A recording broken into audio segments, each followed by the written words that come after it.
If you want to understand what Manchester United are trying to become under Ruben Amorim, forget the headline forwards for a minute and look at who they are chasing at left wing-back. Nathaniel Brown is not a household name yet, but inside recruitment departments across Europe, his rise has become one of the stories of the Bundesliga season.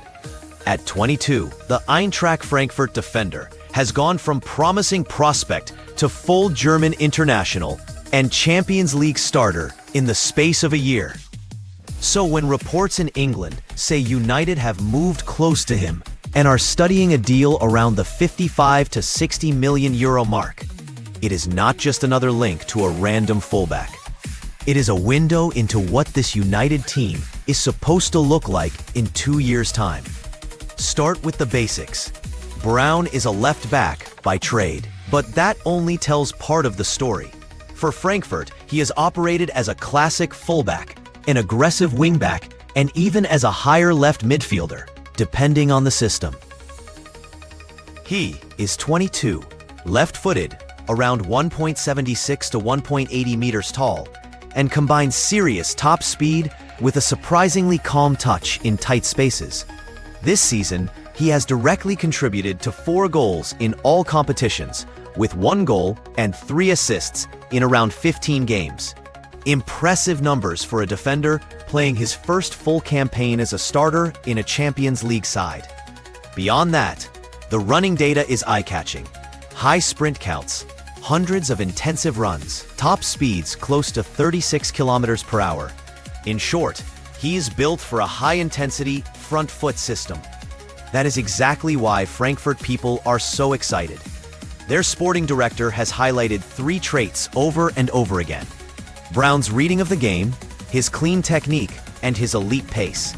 His coach has gone further, calling his progress simply fantastic, especially in 1v1 defensive situations. Watch him in big European nights, and you see what they mean. He loves the duel. When facing elite wingers, he does not back off and wait. He steps up, trusts his timing, and uses that recovery speed as insurance. For a team like United that wants to hold a high line and compress the pitch, that profile is gold. The leap he's made in 1 year also matters. Brown arrived at Frankfurt from Nuremberg for a relatively small fee and initially needed time to settle. Last season, he grew into the side, chipping in with goals and assists in the Bundesliga and Europe. And by autumn 2025, he had earned a first call-up to the senior Germany squad and made his debut. That rapid progression is exactly the sort of curve Ineos are trying to buy into. Young, upward trajectory, resale value, already performing at a high level, but with obvious room to grow. Now, put that into the Manchester United context. Under Amorim, United's structure has shifted to a 3-4-3 that can tilt into a 3-2-5 in possession. The 2 wingbacks are critical. On the right, there is already a clear emphasis on running power and aggressive width. On the left, the picture has been more patchwork. Injuries and form issues have forced Amorim to rotate between more defensive fullbacks and attacking wide players pushed back into the wingback role. At times, United have lacked a natural outlet on that side who can both lock down 1v1 duels and provide consistent, high-speed overlap runs. Brown fits that gap almost too neatly. In Amorim's ideal version of this team, the left-sided center-back steps out with the ball. The left central midfielder tucks inside, and the wing-back explodes down the outside lane to receive switches of play or carry in transition. Brown already does exactly that for Frankfurt. His heat maps show constant occupation of the touchline, with repeated sprints into the final third and cutbacks from the edge of the box. For United's forwards, players like Brian Mabumo or Matheus Cunha cutting in off the right and a central striker attacking the box. Having a genuine wide threat on the opposite side would stretch blocks and open space between the lines. But the most underrated part of the fit is defensive. Amorim has been clear in his public comments that formation is not the problem at United. He keeps coming back to intensity. When they concede goals, he argues, it is not because of the back three itself, but because of lapses in concentration, slow reactions, and a drop in aggression. Brown's profile is almost the opposite of that problem. His defensive game is built on constant focus, quick reactions to turnovers, and the willingness to defend big spaces on the counter. When Frankfurt lose the ball high, he is often the one sprinting back to shut off the channel before the pass is even played. That is one of the reasons why the price is so high. Frankfurt extended his contract and, according to various reports, have either built in a release clause or set an internal asking price in the mid-50s to €60 million range for a player with extreme. Yet in the current market, 22-year-old fullbacks with elite pace, Bundesliga and Champions League experience, and fresh international caps are rare. Add the fact that he can also play higher up the flank as a left midfielder or winger, and you start to see why clubs like Arsenal, Manchester City, Newcastle, and top Bundesliga sides have been monitoring him. From United's side, the question is not whether Brown is good. The question is about priorities. This is a squad that still clearly needs central midfield reinforcement and more depth at center back. Spending over $50 million on a left back or wing back is a statement. It says that Amorim and Ineos see the flanks, and especially that left side, as a structural weak point that must be fixed if their game model is going to work at the highest level. It also tells you they are thinking beyond the next 18 months. A Brown signing would effectively define United's left flank for the next 5 years. There are tactical reasons. That makes sense. In Amorim's sporting teams, the left wing-back was one of the key creative outlets. The system relied on that player to pin back the opponent's right side, attack the far post, and deliver cutbacks. A similar role at United would allow the left-sided forward to come inside more, connecting with Bruno Fernandes or another attacking midfielder between the lines, while Brown provides the width. His ability to shift up one line and play as a more traditional left midfielder against low blocks would also give United flexibility to morph into a back four without using a sub. There are also risks.